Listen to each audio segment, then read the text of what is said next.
Vamos abrir nossas Bíblias em Marcos, capítulo 3.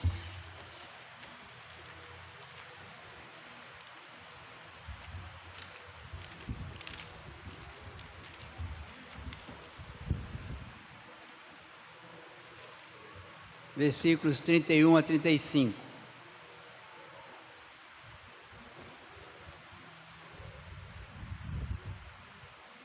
Nisto chegaram sua mãe e seus irmãos, e tendo ficado do lado de fora, mandaram chamá-lo. Muita gente estava sentada ao redor dele e lhe disseram: olha, tua mãe, teus irmãos e irmãs estão lá fora à tua procura.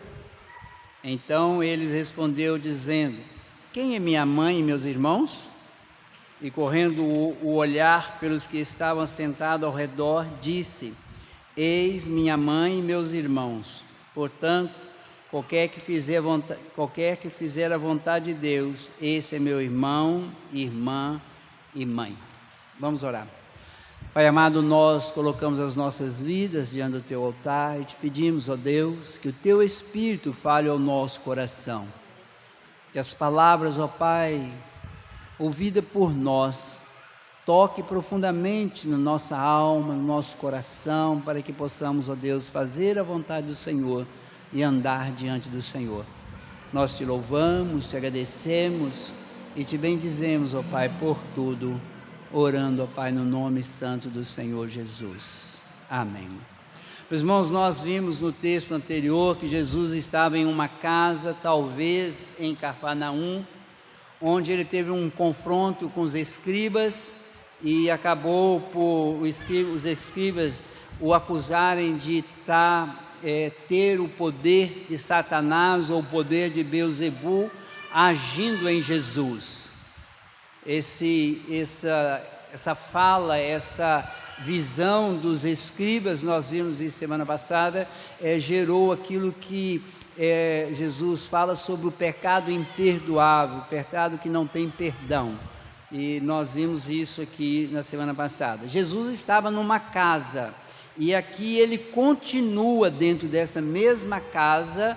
Com certeza a conversa continuou quando algumas pessoas se aproximam dele, mandando, com certeza vieram o recado lá de fora, porque a casa estava cheia pelo lado de fora, a multidão rodeava Jesus dentro da casa, e eles vieram até ele para mandando chamá-lo, porque a sua mãe, os seus irmãos e as suas irmãs estavam do lado de fora. Aqui claramente nós encontramos uma declaração bíblica de que Maria teve outros filhos após o nascimento de Jesus. As pessoas querem dizer que aqui esses irmãos, essas irmãs não são irmãos de carne de Jesus. Isso não é verdade. A palavra aqui é irmão mesmo, irmão de sangue, assim como Jacó era irmão de Esaú, e Pedro tinha seu irmão, o Tiago. Então aqui o texto é irmão mesmo. Então quem chegou do lado de fora foi Maria, e ela trazia, ela vinha com seus demais filhos e queria conversar com Jesus. Quando ela chega, Jesus fala que na verdade os irmãos dele, aqueles que estavam ali. Esse texto, ele tem um ensinamento muito sério, e uma coisa interessante que você precisa de perceber com Jesus, é que Jesus sempre aproveitava algumas oportunidades para fazer algum tipo de ensinamento. Nós vimos em João capítulo 2, quando ele está num casamento e a mãe fala com ele, ele vira para ela e dá uma palavra, e ali ele vai ensinar alguma coisa. Aqui também ele vai fazer a mesma coisa. Então nós vamos ver o texto, você acompanha aí na sua Bíblia, para que você possa entender o texto, e depois nós vamos fazer as devidas aplicações na nossa vida. Os primeiros dois versículos que nós lemos, versículo 31 e 32, Jesus está na casa cercado pelas pessoas que andavam com ele, e a casa cheia, e o texto diz que a mãe e os irmãos chegaram e mandaram chamá-lo. Então é um acontecimento natural, está acontecendo nada demais. Jesus está dentro da casa, está falando, e a mãe chega com os seus irmãos, não consegue entrar e manda o recado. Com certeza esse recado foi passando de boca em boca, ó, fala com ele que a sua mãe está aí, até chegar lá onde ele estava. Não tem nada demais aqui, foi só uma montagem do ambiente em que Jesus estava. No versículo 33, Jesus aproveita essa oportunidade, quando chega até ele a palavra, sua mãe e seus irmãos estão aí te chamando. Está aí no versículo 33, quando ele diz, então ele lhes respondeu dizendo, quem é minha mãe e quem é meus irmãos? Interessante, meus irmãos, que todo mundo sabia quem era a mãe e quem eram os irmãos dele, tanto é que falaram, está aí a sua mãe, seus irmãos e as irmãs.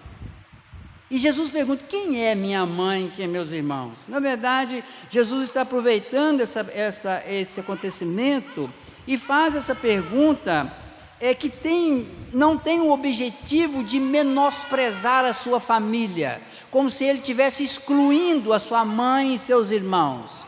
Não é esse o objetivo. O objetivo que Jesus faz, a pergunta, é para despertar a atenção e o raciocínio das pessoas para aquilo que ele iria ensinar. Então ele vira e faz a pergunta, quem é minha mãe e quem é meus irmãos?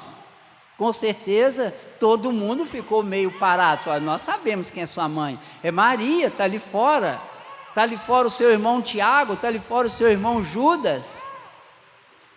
Jesus tinha um irmão chamado Tiago, tinha um irmão chamado Judas. Então ele faz a pergunta porque ele tinha uma intenção de aproveitar o momento para fazer o ensinamento. E aí chega no versículo 34, ele começa a fazer o ensinamento. Aí você vai ver no versículo 34, ele diz, e correndo olhar pelos que estavam assentados ao redor, disse, eis minha mãe e meus irmãos. Quem que estava sentado ao redor dele? Eram os seus apóstolos, eram os seus discípulos mais chegados, aqueles que ele tinha chamado, aquele que estava andando com ele. Ele diz, eis a minha mãe e meus irmãos.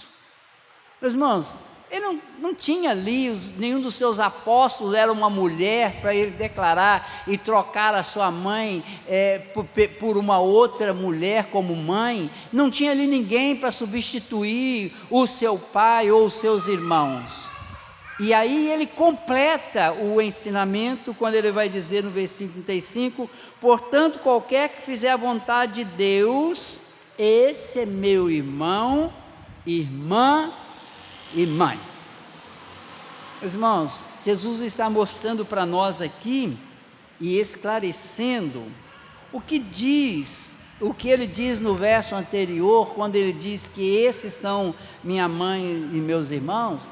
O que o Senhor está querendo mostrar para nós, o que a palavra quer mostrar para nós e que nós precisamos de aprender, é que a verdadeira família é aquela que tem um vínculo espiritual com o Senhor. Às vezes nós não queremos assumir isso, nós não queremos assumir que a verdadeira família que temos é aquela que Deus estabeleceu com família. Nós vimos isso lá no texto de Efésios capítulo 2, aonde ele diz que nós andávamos desgarrados, nós andávamos afastados, mas ele nos atraiu e fomos circuncidados agora numa circuncisão espiritual, num nascer de novo, e somos membros da família de Deus. Somos membros da família de Deus. E aí ele esclarece isso. E com essa visão dessa família de Deus, eu gostaria que nós estivéssemos pensando um pouco aqui sobre essa questão da família de Deus. A família de Deus, meus irmãos, é uma família que tem uma experiência comum. A família de Deus é uma família que tem uma experiência em comum. Só nos tornamos próximos quando passamos juntos por uma determinada situação.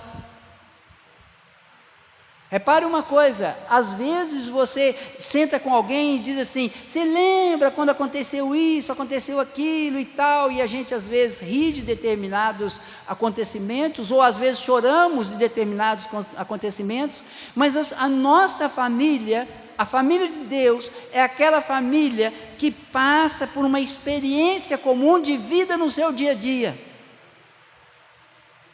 Jesus, quando ele diz, esses são minha mãe, meus irmãos, minhas irmãs, é porque aqueles homens andavam com ele, tinham uma experiência profunda de relacionamento no dia a dia com eles. Com ele andava, eles passaram pela tempestade no mar, eles passaram por diversos problemas, tiveram que fugir, tiveram que andar, e viram tudo aquilo, viram Jesus curando, eles saíram, curaram e fizeram diversos sinais, e voltaram, e Jesus fala com eles. Então a família de Deus é aquela família em que você tem experiência comum. Você precisa de entender isso, que a família de Deus é uma família que tem experiência em comum. Além disso, a família de Deus é uma família que tem um interesse comum. É aquela família que se interessa por algo que é comum a todos. Nosso maior interesse é a adoração ao Senhor. Quando nós nos interessamos em adorar o Senhor, quando nós entendemos que nós somos uma família de adoração, uma família que busca a Deus, uma família que quer glorificar a Deus, uma família que tem um interesse comum, uma família que anda verdadeiramente nos caminhos do Senhor, uma família é aquela que adora junto, aquela que chora pelos seus pecados juntos, aquela que entende que precisa de caminhar no interesse comum. E qual é o interesse dessa família? Adorar o Senhor, cultuar o Senhor, prestar adoração ao Senhor. E quando nós somos assim, temos essa visão de família, que tem um interesse comum, nós participamos dessas coisas em comum, participamos dos nossos encontros em comum, participamos dos nossos momentos alegres e momentos tristes, mas nós temos um objetivo comum: adorar e glorificar o nosso Deus. A família de Deus também é uma família que tem uma obediência em comum. Jesus fala isso aqui: a minha família é aquela que faz a vontade de Deus. Meu irmão, minha mãe, minhas irmãs e mãe, são aqueles que querem fazer a vontade de Deus. Então a obediência em comum, aquela família que obedece ao Pai através da palavra. Isso nós podemos ver no nosso lar, quando nós temos uma família, realmente família, nós temos um pai, temos uma mãe, e a obediência ao pai é algo que tem que ter dentro de uma família. A obediência à mãe como autoridade tem que ter dentro da família, porque senão as coisas desandam. E nós, como família de Deus, nós temos que obedecer ao nosso pai. Essa obediência ao nosso Pai é uma obediência que deve ser pautada na palavra de Deus. É através da palavra de Deus. Nós não estamos aqui para obedecer ordenanças humanas, nós não estamos aqui para obedecer aquilo que passa pela nossa cabeça e vivermos como se nós fôssemos dono de nós mesmos. Nós temos um Pai, e Ele diz: aquele que obedece à vontade de Deus, esse é meu irmão, minha irmã e minha mãe. Então nós, como família, nós somos uma família que obedece a um pai único. Uma outra coisa que nós podemos ver nesse texto é que a família de Deus, ela tem uma meta comum, ou seja, ela tem um objetivo comum. Note que Jesus ensinou isso para os seus discípulos, quando ele diz assim: olha, eu estou caminhando, eu estou indo, vocês vão preparando os discípulos. Nós falamos sobre isso aqui, que esses discípulos ficavam próximos ao Senhor, porque eles seriam e eles foram os apóstolos, aqueles que plantaram o fundamento da igreja. Então qual era a meta em comum? Como nossa família secular, que todos deveriam, na sua família secular, caminhar para uma meta comum. A nossa verdadeira família, a família espiritual, tem uma meta. Os discípulos a quem Jesus se dirigiu sabiam disso e cumpriam essa meta, e cumpriram essa meta a eles delegada. Quando ele diz assim, ó, vocês vão, preguem, discipulem, batizam, preparem e formam a igreja. A mesma coisa ele diz para nós. Nós temos uma meta. A nossa meta é a glorificação e a implantação do reino de Deus nesse mundo. Essa é a nossa meta. Nós estamos aqui neste mundo para que a igreja do Senhor cresça e desenvolva e ande, e esse é o nosso objetivo. Nós precisamos de, como família, termos essa meta e seguirmos essa meta. Esse texto, meus irmãos, mostra para nós o Deus que nós temos, um Deus que se relaciona, que tem um relacionamento com aqueles que são dele. Jesus, ele chega a dizer a essas pessoas, a esses amigos, como ele vai chamar lá em João, ele diz, vocês são mãe, irmãos e irmãs. Esse relacionamento de pai com filho. Nós precisamos de entender que o Deus que nós temos é um Deus que se relaciona com o seu povo como pai e filho. Nós somos seus filhos, somos filhos adotados, somos co-herdeiros com Cristo. Nós não podemos perder isso de vista, meus irmãos. Nós temos um pai verdadeiro, um pai único. Apesar de que cada um de nós aqui tem o seu pai genético, pai de carne, mas nós temos um pai único, que é o Senhor. E nesse aspecto, ele é maior do que qualquer outro pai que alguém possa ter, ou padrasto, qualquer outra coisa, porque nós temos um pai. Então esse texto nos ensina que a intenção e o interesse do Senhor é se relacionar com o seu povo como família. Esse é o interesse, esse é o objetivo pelo qual nós fomos comprados e lavados. E aqui nós encontramos os homens, a casa cheia de homens, casa com outro de mulheres, diversas pessoas ouvindo a Jesus, mas Jesus mostra para aqueles que estão perto deles, diz, vocês são minha família, meus irmãos, minhas irmãs, minha mãe, vocês são a minha família. Eu fico pensando, meus irmãos, na alegria que deve ter sido no coração daqueles homens. Aqueles homens simples, pescadores, homens pecadores que não podiam se aproximar de Deus por causa dos seus pecados, como qualquer um de nós. Aqueles homens, eles sentados ali, Jesus olha para eles e diz, vocês são mãe, irmãos e irmãs. Fico pensando na alegria no coração daqueles homens. Quando o Senhor diz para ele, vocês são meus próximos, vocês são a minha família. Ele está excluindo Maria, está excluindo seus irmãos? Não, porque nós vamos ver lá na frente, nós vamos ver Tiago, que era irmão de Jesus, se converte, se torna um escritor de uma das cartas da Bíblia. Nós vamos ver Judas lá na frente, que também converte, e se torna mais um que escreveu uma carta da Bíblia. Ou seja, os irmãos genéticos dele se tornaram verdadeiramente irmãos dele.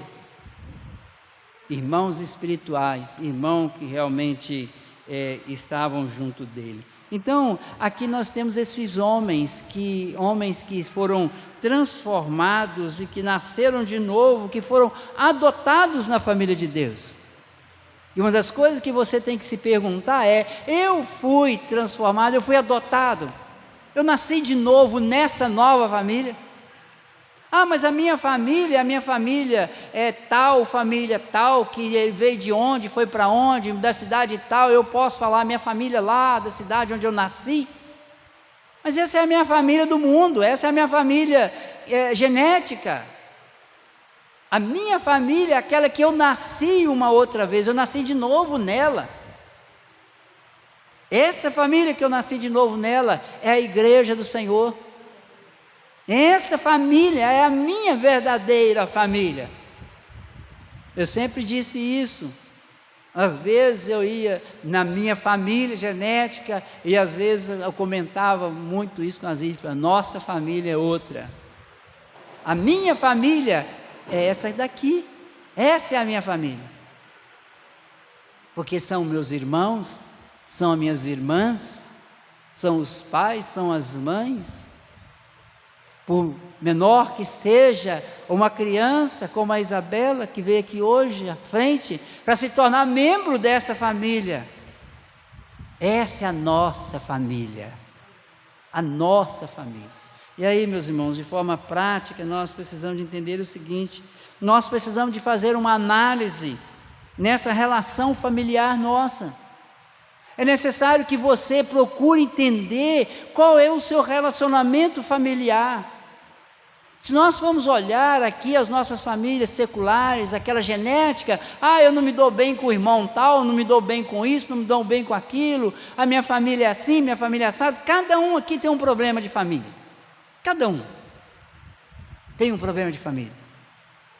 Mas nós precisamos de entender uma coisa: nós precisamos de analisar a nossa vida familiar como igreja, nosso relacionamento, a nossa vida um com o outro. E às vezes o que nós fazemos? Nós achamos que a nossa família é meu pai, é minha mãe genética, meus filhos genéticos, é minha prima, meu primo, e envolvo lá com aquela família lá. Mas aqui eu sou um mero espectador da caminhada da família de Deus. Não pode, meus irmãos, não pode. Se você nasceu de novo, a sua família é essa aqui. Mas eu vou esquecer da outra. Não. Eu disse aqui no início que Jesus, o que ele falou, ele tinha a intenção de ensinar e não estava menosprezando a sua mãe e os seus irmãos. Ele não estava menosprezando, ele estava elevando o conhecimento e mostrando algo superior àquilo que as pessoas pensavam, que a mãe dele, os irmãos dele, as irmãs dele era o mais importante. E ele diz: não, o mais importante são aqueles que fazem a vontade do meu Pai. Esses são os meus irmãos. E nós precisamos de fazer isso, meus irmãos, que às vezes nós supervalorizamos os nossos familiares de sangue e deixamos de lado os nossos verdadeiros familiares. A nossa verdadeira família é a igreja. Essa é a verdadeira família nossa. E é com eles que nós vamos morar eternamente. É com eles que nós vamos viver eternamente.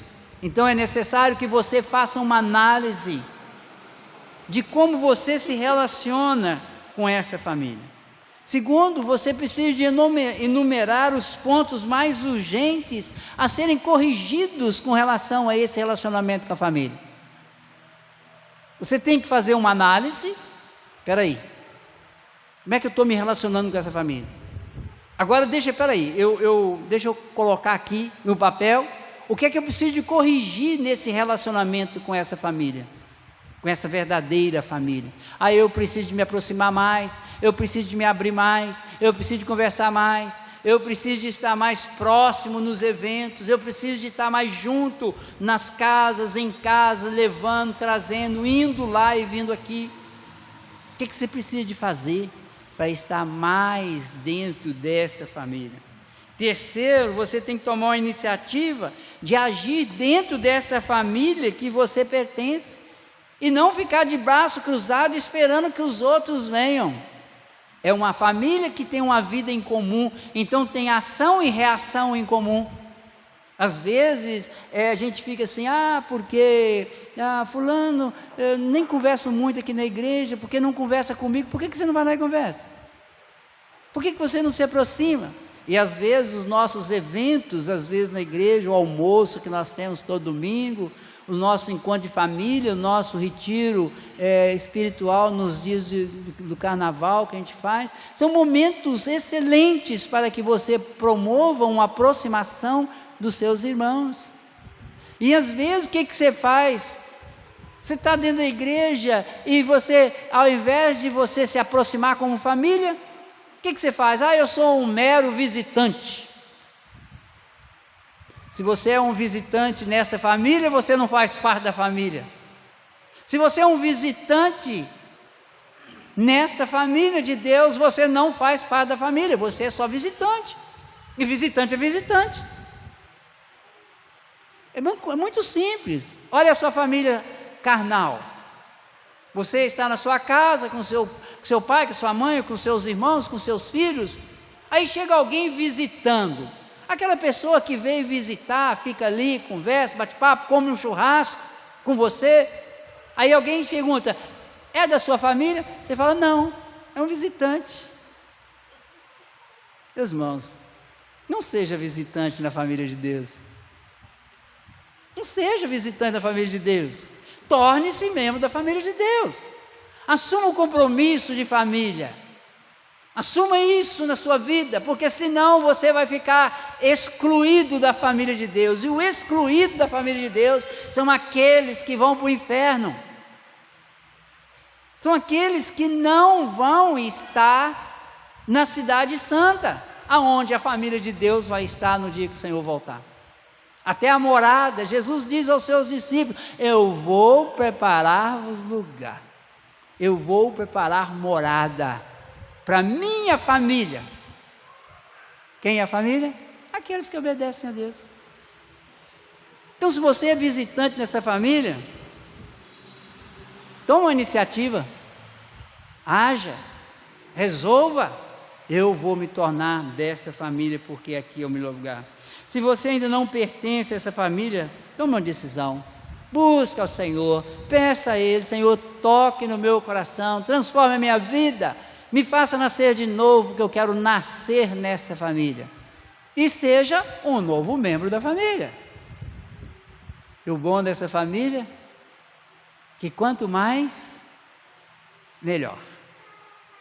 Quanto mais, melhor. E sabemos que vamos ter as nossas diferenças, como toda família, vamos ter as nossas dificuldades, como toda família. E Jesus teve com seus discípulos, teve que exortar um, teve que separar a briga do outro, mas é a família. Essa é a nossa família. Nós somos a família de Deus. Louvado seja o nome do Senhor. Eu quero encerrar dizendo o seguinte: como deve ter sido alegre aqueles homens simples ali assentados, ouvirem essa declaração de Jesus. Como pode ter sido tão alegre eles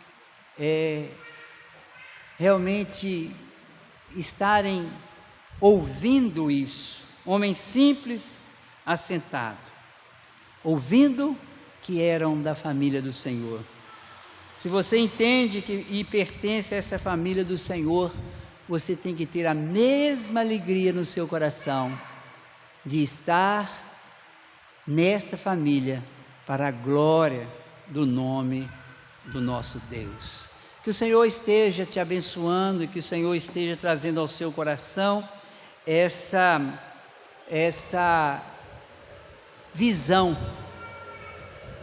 e que você esteja realmente fazendo uma análise: eu pertenço a essa família ou eu sou só um visitante aqui nessa família? Se você é só um visitante nessa família, eu te convido a fazer parte dela, mas a única forma que você tem de fazer parte dela é quando você deixar que Jesus te dê novo nascimento através da obra do Espírito dele. Sem isso, não tem jeito, e só pela vontade dele. Agora, se você tem desejo no seu coração de fazer parte da família, provavelmente é o Espírito do Senhor que está tocando no seu coração. Responda sim ao chamado do Senhor e faça parte desta família. Que o Senhor nos abençoe. Nós vamos cantar o hino 180.